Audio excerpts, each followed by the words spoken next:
Mas vamos aqui caminhando, agradecendo vocês todos que estão acompanhando esse papo. Eu estou aqui com o Rodrigo Pereira, tá? Rodrigo Pereira, escritor, poeta, autor dos livros Mendigo Yohanan e As Portas Fugazes. Então a gente vai retomando aqui a conversa, já começando a caminhar para o final do nosso papo, essa prosa muito interessante.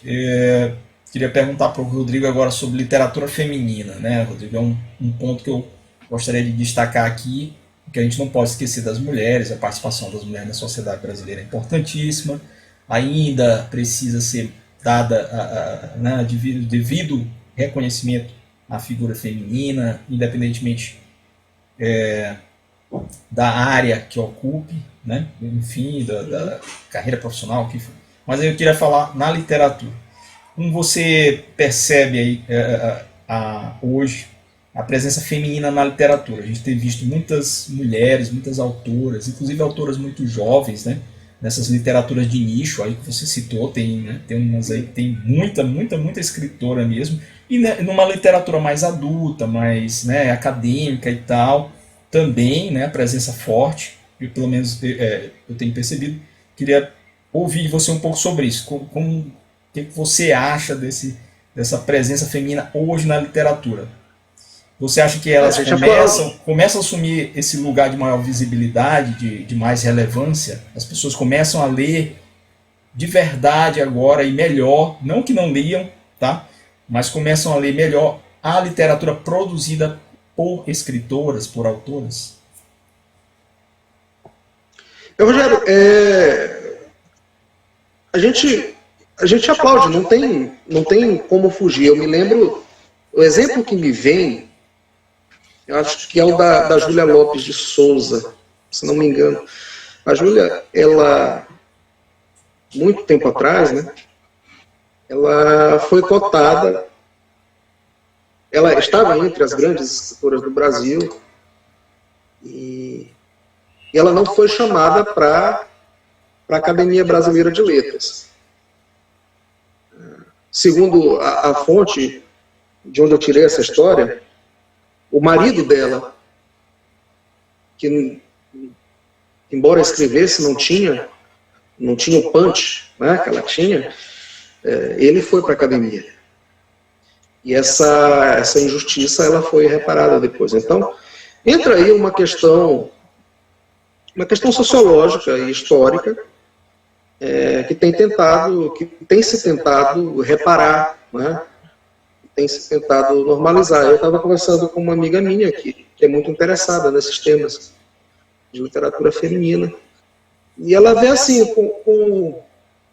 é aquele processo em que se investe na quantidade, no sentido de que vamos descobrir as novas escritoras, vamos abrir novos espaços, editoras específicas, coleções específicas, e dessa quantidade vai ficar mais fácil de Extrair a descobrir qualidade, né? a Surgir a qualidade. qualidade. Porque a qualidade sempre houve também, né? E Sim, entram as coisas, sempre. esses fatores chamados predisponentes, né? Porque a gente fala, tem Cecília Meirelles, tem a Raquel Nelly de da Pinhon, Queiroz, tem a Nelly da Raquel de Queiroz, Pinhon, etc, etc. Né? E as pessoas Clarice reconhecem, as meninas Lispector. reconhecem, mas elas falam, são exceções. Né? Então, esse processo ele é bem-vindo, né, meu irmão? Quando você abre um espaço para que as pessoas publiquem, se coloquem à disposição do debate literário, quer dizer, você sempre se dispõe a ser lido, você se dispõe a ser criticado, a gente se alegra. Né? É uma poeta, eu brinco e ela não acredita, né? Que é a Adriana Gama de Araújo. Minha filha, você é a melhor poeta do Maranhão. E aí ela disse, você é muito generoso. Mas é isso, a gente aplaude, a gente fica feliz, né, de ver esse espaço de equivalência, né, que se busca alcançar. E aí existem outras discussões, até metafísicas mesmo, né, tipo, dizer, a escrita feminina, eu ainda não parei para estudar isso, eu tiro aqui, quer dizer, a escrita feminina, no sentido de ser uma escrita sintaticamente mais fluida, do ponto de vista retórico, ela seria uma linguagem mais figurada, mais simbólica, algo que apele mais à intuição, quer dizer, e essa escrita feminina, ela também faria parte de certos escritores homens, quer dizer, é um outro nível de discussão. Mas eu imagino que você estava conversando sobre esse aspecto mais sociológico. Sim. Na academia tem se falado também sobre isso, né? Assim, no meio acadêmico surgem aí trabalhos sobre isso que você falou, né? Da escrita feminina e tal, tentando compreender realmente se há uma diferença, né? Substancial entre um homem escrevendo e uma mulher escrevendo, o que definiria isso, né? Se chamar de escrita feminina, e não só de uma escrita, né? De forma mais genérica, já que todos escrevem, né? Homens e mulheres. E outros mais, né? Outros gêneros também, agora, já que o pessoal fala de gênero, aí já começa a falar de, né, uma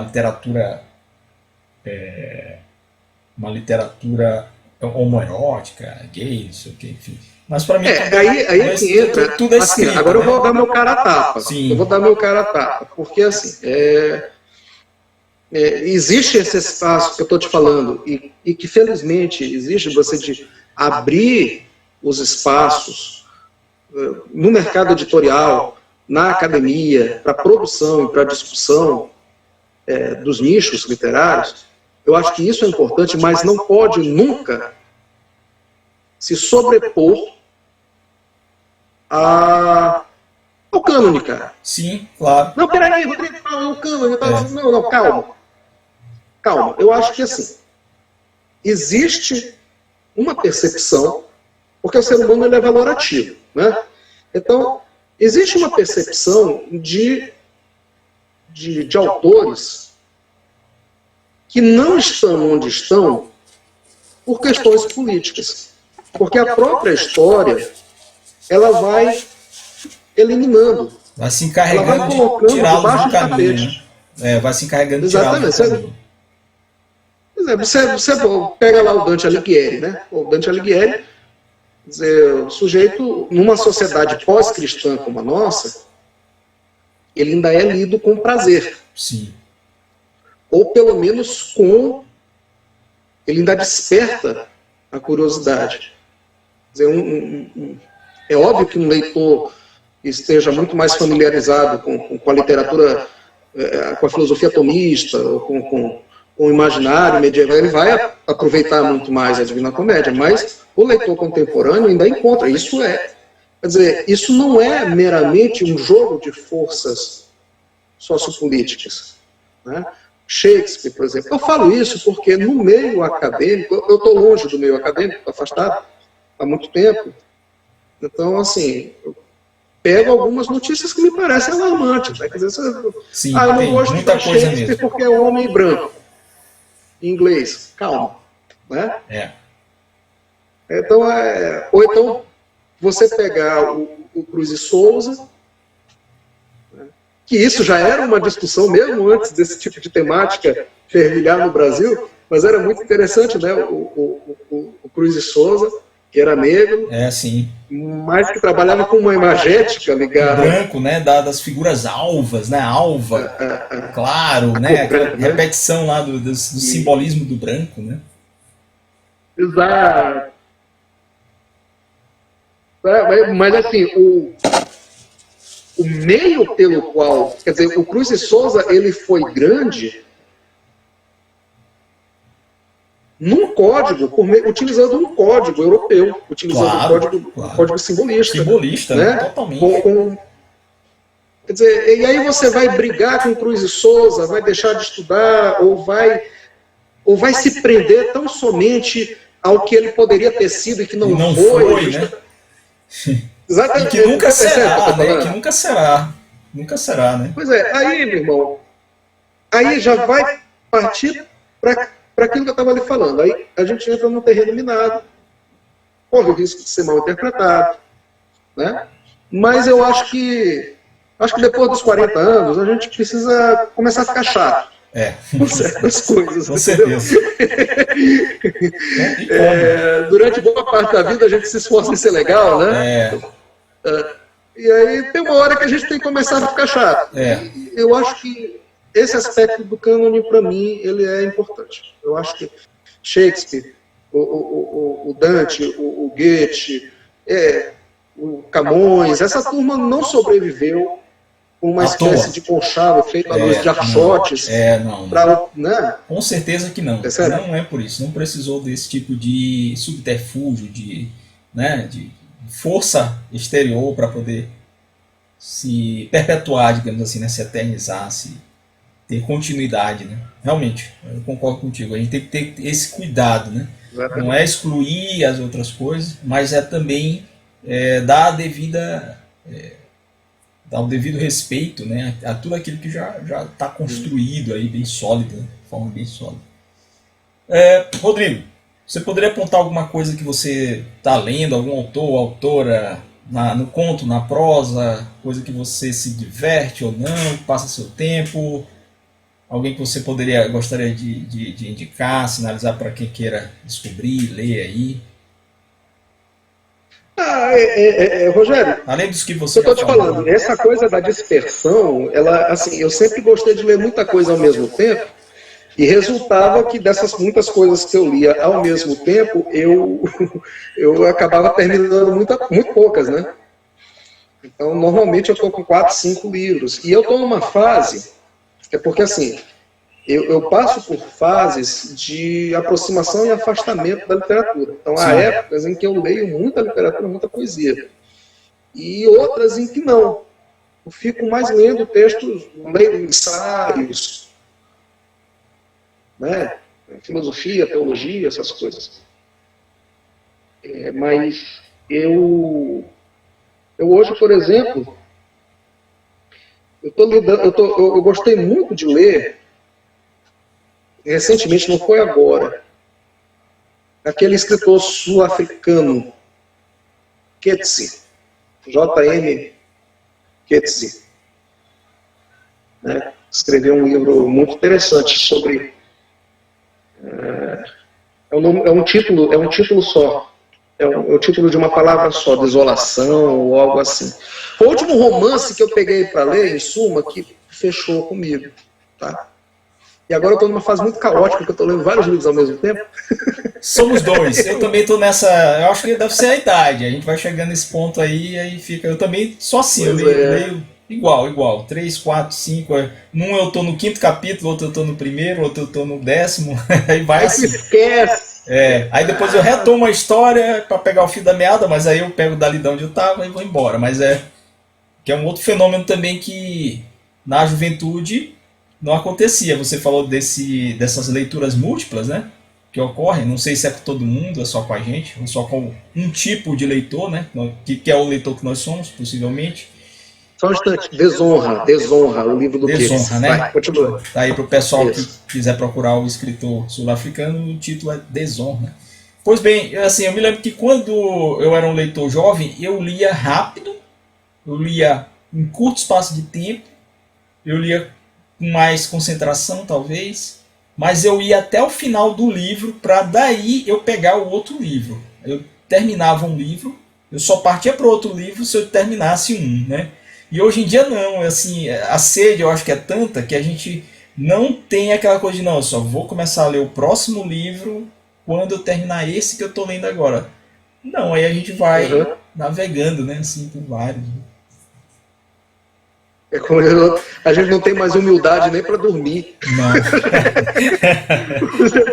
Não tem. A pessoa vai dizer assim, não, eu vou ser humilde e vou perceber o fato de que eu preciso dormir. Então eu vou largar isso aqui, não, mas você quer, não, porque eu preciso terminar isso, eu preciso fazer aquilo. A gente ainda está nisso. A gente está numa situação bem estranha. É conflitante. Eu ainda não descobri até onde isso vai me levar, mas enfim. Rodrigo, você escreve para quem e por quê? Você consegue e mais, você consegue conceber sua vida sem a literatura hoje ou sem o ato da escrita?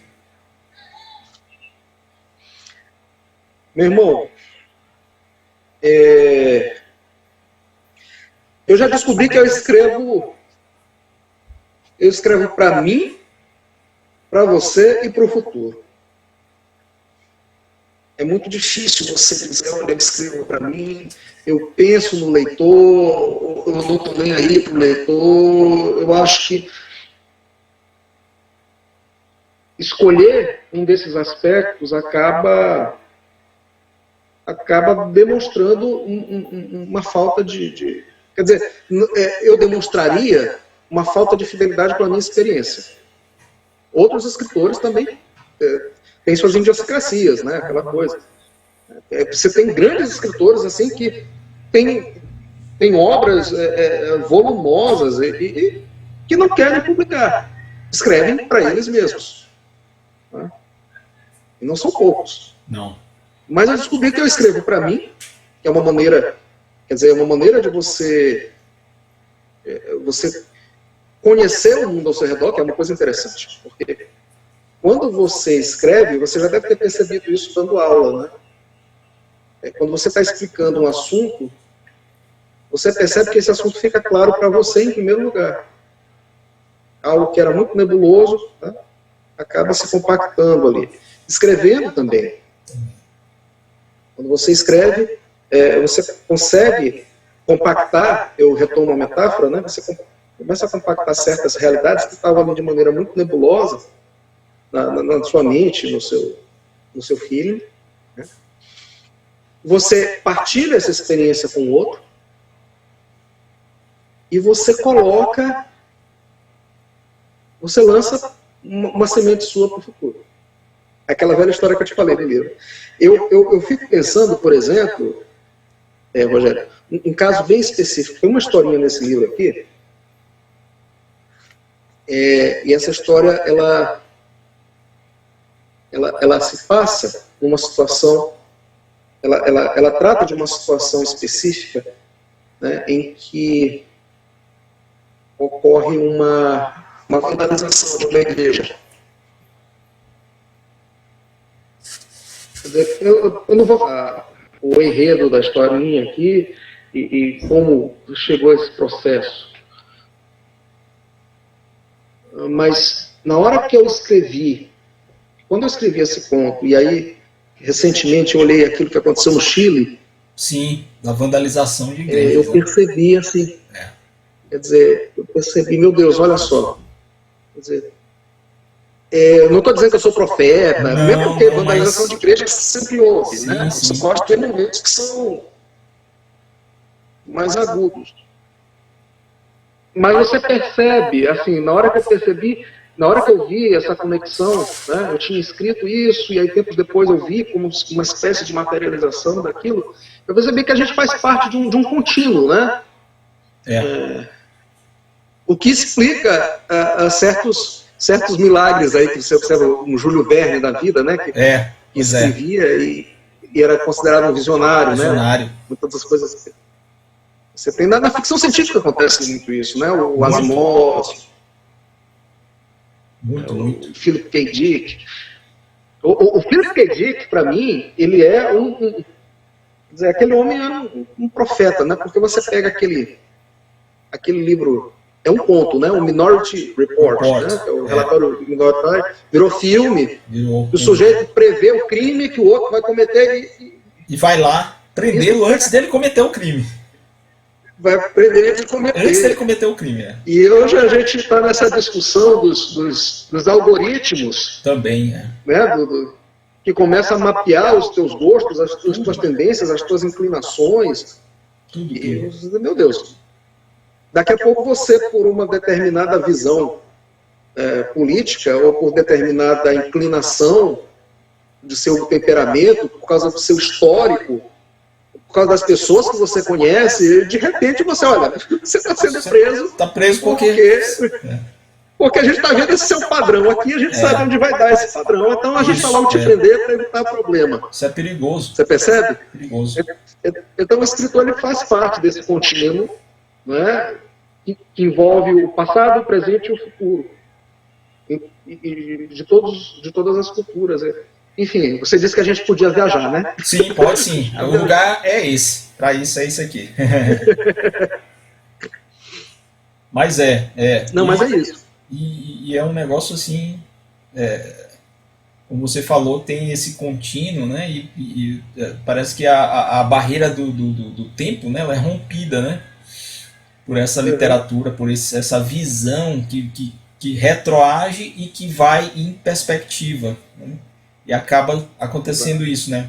Você escreveu sobre uma depredação, né, de uma igreja, né, violação, e aí acontece porque é algo também desse do plano das possibilidades, né? É possível acontecer, então Exatamente. aconteceu, né? E aí me lembrei também, voltando só para a gente encerrar esse tópico e para os outros últimos, também do que você falou tem muito a ver com o ateísmo contemporâneo, né? Como você falou, não é Uhum. só na literatura que Deus está ausente, né? Ou não vou nem dizer Deus, a espiritualidade, aquela espiritualidade que a gente encontrava em várias expressões da cultura humana escrita ao longo da história da literatura. Mesmo não sendo algo devocional, não sendo algo Sim. de parlatório, enfim, mas que estava no coração de muitas dessas narrativas, né, de grandes obras que ficaram aí marcadas. E hoje, o contemporâneo, ele tem o lugar desse absoluto, desse eterno, desse espiritual, desse sublime, né, que não é só o que está na arte, é também do que transcende, né, o que transcende o homem, ele está cada vez menos, né? E não só na Não. literatura, mas no plano da política, né? No plano do humano até. E aí essas coisas acabam sendo muito mais fáceis de ocorrer, né? E aí alimenta o ódio mesmo, né? Porque aquela velha história, se não há Deus, então tudo é permitido, né? Se não há o eterno, o absoluto, então tudo é permitido, né?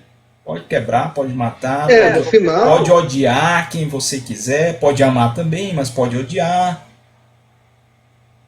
pode chacinar, pode cancelar, enfim, várias coisas você pode. Né? exato. Eu, é uma coisa muito séria, porque quando a gente fala de um fundo espiritual, né, que é aquilo que você estava dizendo, quer dizer, existe uma, independentemente da crença ou não em Deus, o Ocidente ele tinha um fundo espiritual comum. E desse fundo espiritual, você conseguia extrair certos arquétipos, você extraía a matéria, seja da sátira, seja do drama interior, seja do modelo de herói que o cristianismo fornecia. Então, você pega, por exemplo, quer dizer, aquelas sátiras lá do Gil Vicente, né? Sim, Entra um bocado de padre também, o inferno do Dante Dante Alighieri. Alighieri, né, gente, voltando. E aí quando você pega, por exemplo, um escritor como Jorge Bernanos, né, que, ou Graham Greene, né, Graham Greene, pegando só os católicos, mas eu posso citar um protestante também, o Nathaniel Hawthorne, Hawthorne, reli agora A Letra Escarlate. muito bom, por sinal. Quer dizer, os dramas morais, muito bom. Esses dramas morais, eles todos ocorriam porque tinham como parâmetro certo modelo de humanidade fornecido pelo cristianismo. Um certo valor superior pelo qual você poderia pautar suas ações e julgar, né, aquilo que mereceria aplauso ou mereceria desprezo, né, ou resistência. Isso acabou. Quer dizer, a humanidade está dividida em tribos. A humanidade ela perdeu esse fundo comum. E aí entra aquele processo do qual a gente falava antes de entrar lá, em que se você entrar em determinados círculos, você percebe que a percepção da realidade no círculo A é totalmente diferente daquela do círculo B. São mundos diferentes. E daí não sai coisa boa. Não sai coisa boa. E o pior é que esses muito mundos, interessante. Uma vez eu li esses mundos não se encontram, né? Eles também não se encontram, né, Rodrigo? Nunca se encontram, né? Não se encontram. E eles não se encontram e eles acabam... como eles não se encontram e não se reconhecem, eles podem muito bem se dar o direito de esmagar e eliminar o outro. Que você falou da questão do cancelamento. Perfeito. Essa é a lógica. Onde não há o encontro, há a extinção, né? Onde não tem encontro. Vou acabar, então, com o outro, né? Você ia falar alguma coisa, eu te interrompi. Você ia fazer alguma reflexão em cima disso que você estava falando. Não, pois isso aí não vai dar em coisa boa. Porque todas as tentativas de você criar novos consensos, elas têm falhado. Então a própria, quer dizer, a ideia de democracia liberal, aquilo que o Luc Ferry falava, né, de que os nossos valores, eles na verdade, eles são uma tradução dos valores cristãos numa linguagem laica. Isso pode funcionar até a página 10, página 15. Depois não. Depois fica radical. Quer dizer, aí a gente vai entrar em uma série de temas aí bastante espinhosos, mas você vai entender o que eu estou falando. Com certeza. Né? Com certeza. E isso é muito angustiante. É muito angustiante. E a linguagem, e você percebe nessas discussões que há sobre a linguagem hoje, inclusive essa busca por linguagens próprias, fechadas, né, herméticas, fechadas, de nicho, uma linguagem de nicho, você acaba desconstruindo a linguagem de todos, né, que é a linguagem do humano, né, de qualquer um, independentemente de onde esteja esse um, né? Exato. Então, aí a gente entra realmente numa discussão muito séria, muito grave. E, enfim, eu acho que assim, nossa missão, pelo menos, é dentro de nossas possibilidades, tentar manter. Se nos der uma velhinha acesa, então eu vou tentar manter essa velhinha acesa. Seja você transmitindo certos autores ou certos filmes, certos pensadores, seja você cultivando uma arte, na certeza, aquilo que eu estava te falando, né, da visão do Eliot, né? Você cultiva uma arte não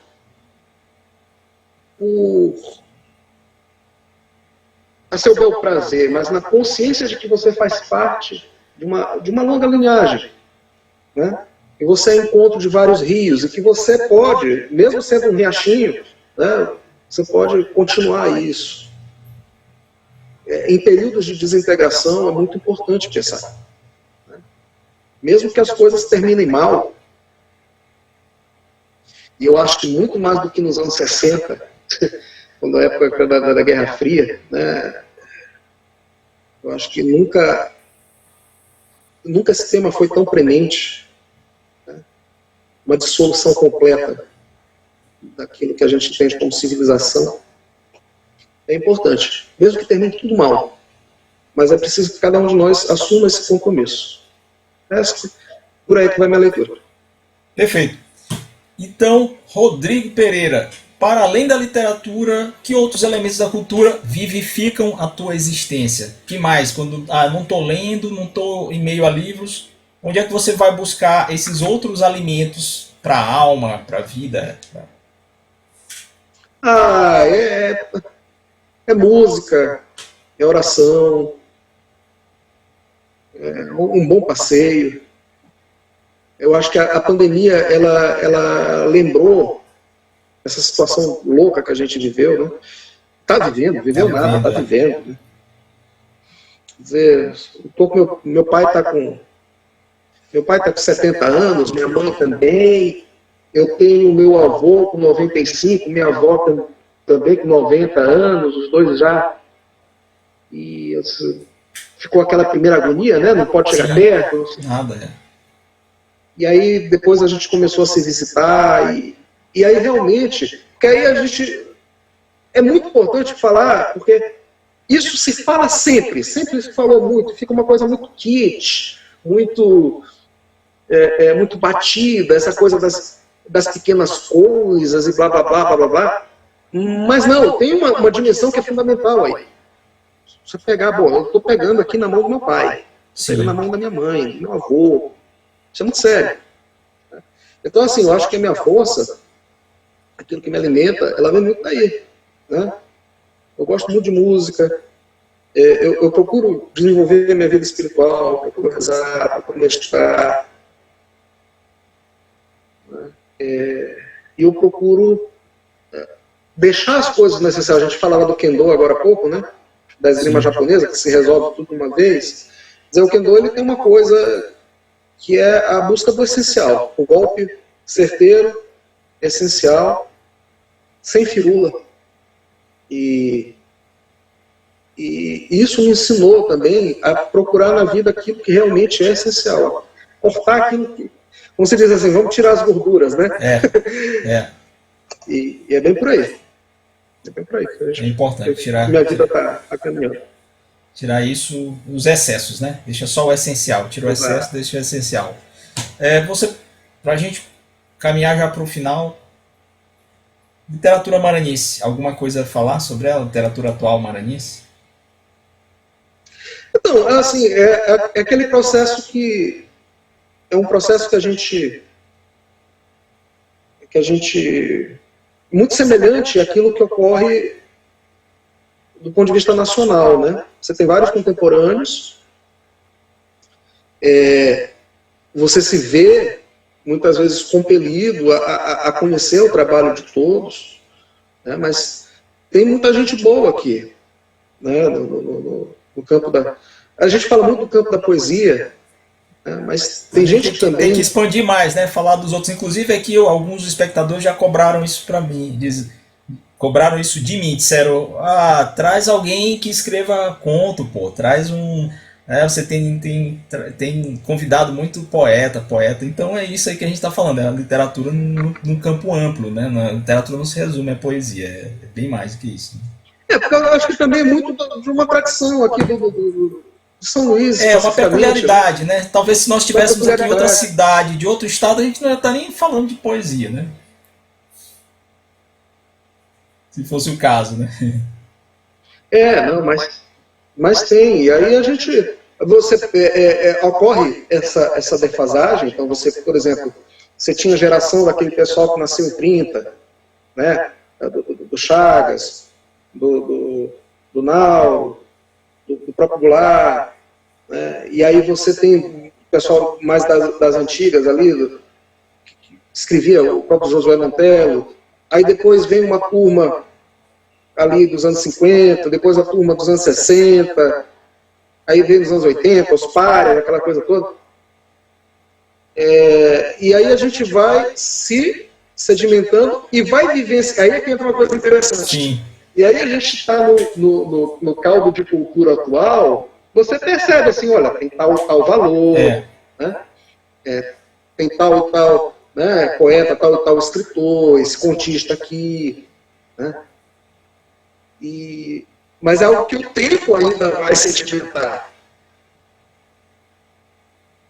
Percebe a gente? Sim. Então a gente fica nesse processo. Mas assim, o Maranhão, ele, hoje em dia, para a gente conversar sobre algo mais substancial a esse respeito, né? Do ponto de vista cultural, com a internet, a gente já pode pensar o Maranhão, em certos aspectos, não mais como uma província. Você vai entender, né? Eu acho que eu vou me fazer entender agora. Porque, assim, as trocas que se estabelecem, elas são muito mais imediatas. Hoje em dia você pode ter pessoas aqui, como lá, né, que não são aqueles milagres, era do Nauro, né, que era o poeta provinciano, mas universal, que era reconhecido aqui, fora e tudo. Não, mas a pessoa morando aqui, decididamente aqui, ela consegue conversar com todo mundo, no Brasil e no exterior. Sim. Então o Maranhão ele deixa. Hoje você tem editoras aqui de muita qualidade, né? E não deve nada a outras editoras por aí afora. Então, isso é animador. Perceber que fulano de tal não precisa sair daqui para ir embora. Como muitos fizeram, né? Tinha que ir embora para poder escrever. Exato. E sempre assim, mas sempre descobrindo novos valores, né? Sempre descobrindo pessoal de antes e de agora também. Então, é por aí que a coisa...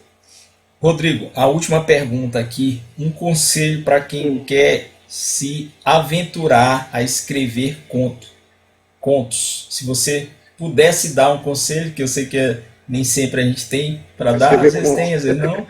Mas se fosse para dar um conselho para alguém que está assistindo a gente aqui, jovem, um rapaz, uma moça que tem lá suas coisinhas ali iniciais, começando a escrever, o que você diria?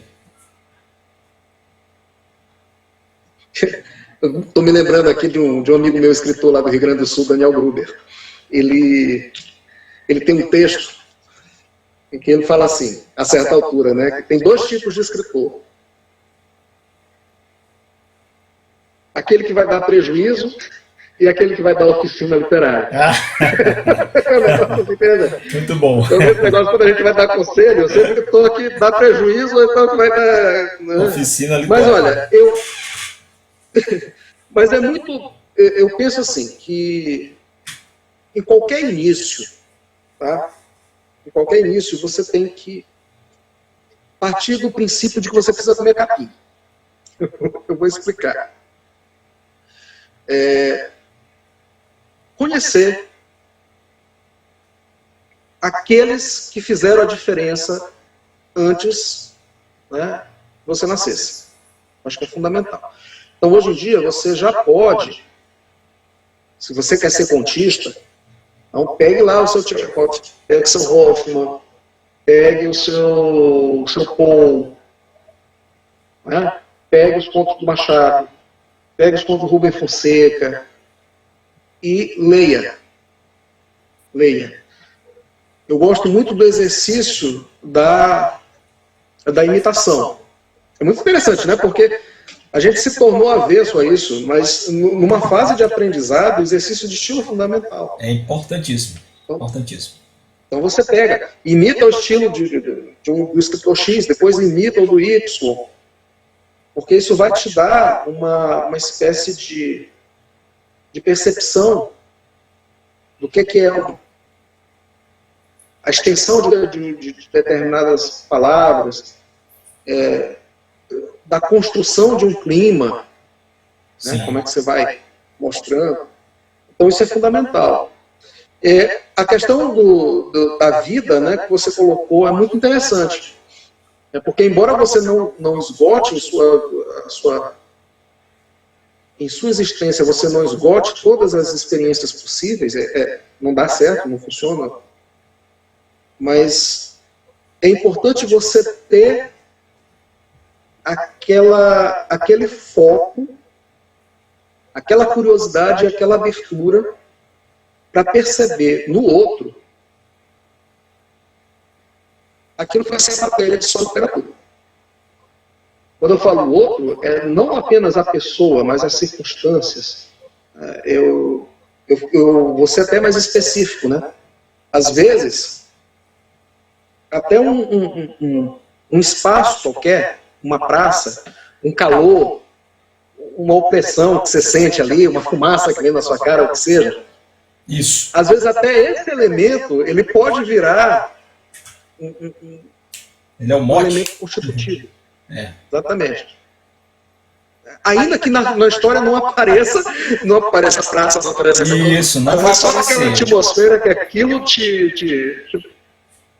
Exatamente, você percebe?